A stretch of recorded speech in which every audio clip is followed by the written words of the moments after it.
It all started with an ancient container, weathered, muted, and cloaked in a fine veil of dust.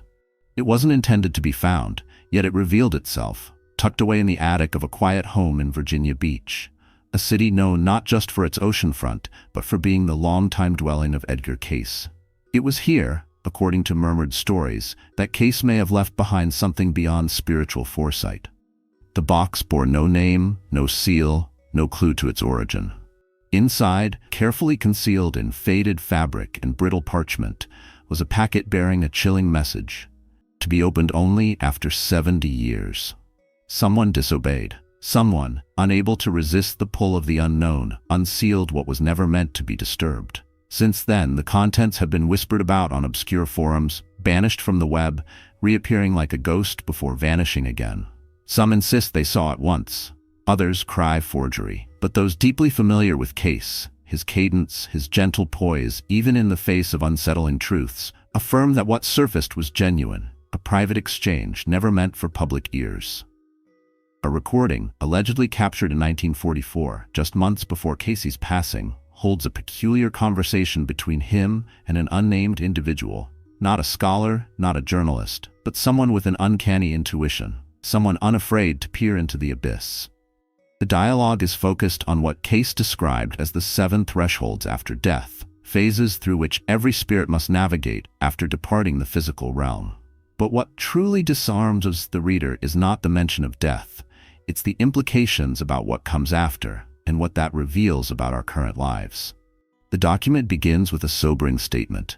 Everything we believe about death is a veil. Reality begins only after, and no one is truly prepared.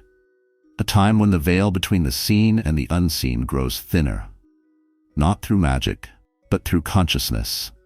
Cayce hinted that we are approaching an era where the hidden truths of existence will no longer be cloaked behind ritual or belief, but experienced directly by those prepared.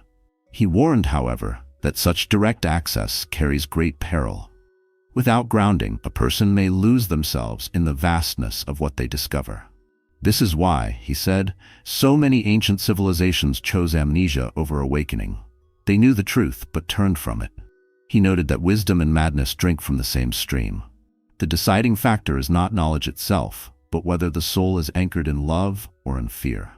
The ancients left behind monuments not just to mark time, but as reminders, silent teachers of geometry, resonance, and orientation.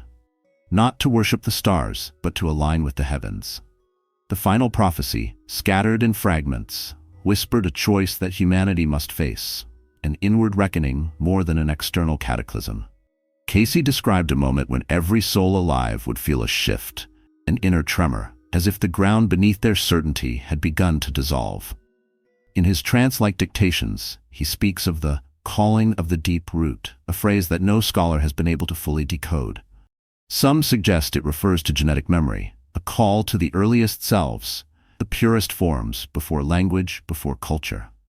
Others interpret it as a collective intuition, rising like a tide, pushing us toward a spiritual convergence long forgotten.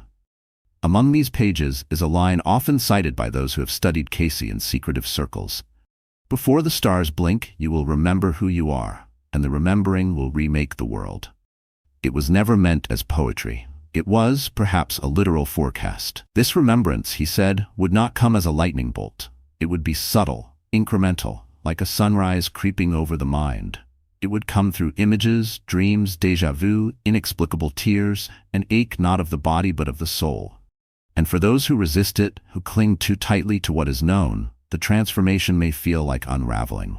Cayce warned, those who seek control will lose it, those who release will receive. He believed that a generation would be born that carries within it the vibration of this remembrance. They would not speak differently, nor dress uniquely, but their eyes would hold depth, and their presence would disrupt the normal rhythm of things. The systems built on linear thinking, education, law, medicine, would struggle to hold them.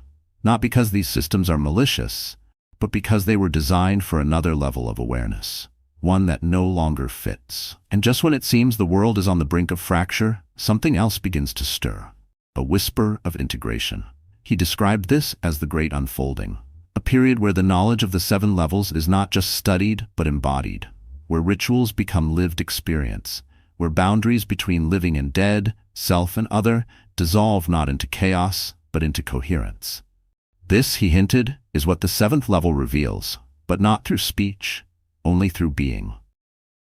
As the transcript edges toward its conclusion, the tone softens. There is no fear in Cayce's final lines, only reverence, a quiet awe for the magnitude of what lies just beyond comprehension. Do not try to remember, let it return to you. Then silence, not the silence of ending, but of beginning. A quiet that waits. That final silence lingered, as if the message itself knew it had reached the limit of what words could hold. From this point forward, it was no longer about transmission but invitation. The document ends not with revelation, but with a gesture. An open space. As though Cayce's voice, channeled from realms just beyond form, had placed the final stone in a path, and now it was our turn to walk it. In the marginalia, faint notes made by the transcriber, there is a short phrase possibly added after the session ended. He wept, but not in sorrow. Some have speculated that Cayce, or the consciousness moving through him, was overcome by the immensity of what it had been allowed to share. Others believe that tears were a byproduct of memory itself, that somewhere within him a door had opened too. The seventh level, then, is not an attainment or an end. It is not a place reached by effort or knowledge. It is a return to what has always been, only now, without resistance. It is the place before language, yet somehow spoken. It is what dreams attempt to say, but cannot. It is the recognition, quiet and total, that we were never separate from the source, only sleeping within it. And it is within that silent recognition that the world, too, begins to awaken.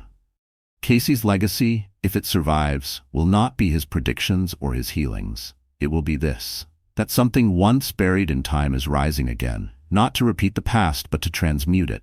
That this remembrance is not a secret for the chosen, but a song meant for all.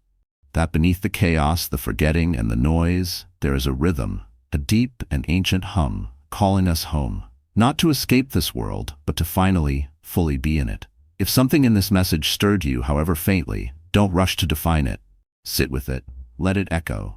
This isn't meant to be consumed like content, but felt like a memory surfacing. Ask yourself, what have I forgotten that I'm ready to remember? If the words resonated, share them, speak them aloud, reflect with others who feel the same pull.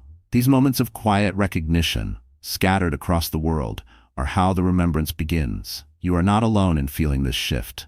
You are not imagining the ache for something deeper, and you are never meant to awaken in isolation. Leave a comment below if something opened for you. Share your dream, your question, or simply say, I remember. Let this space be a thread in the greater unfolding, because the truth isn't waiting out there. It's rising in you, and now is the time to listen. Thank you for listening.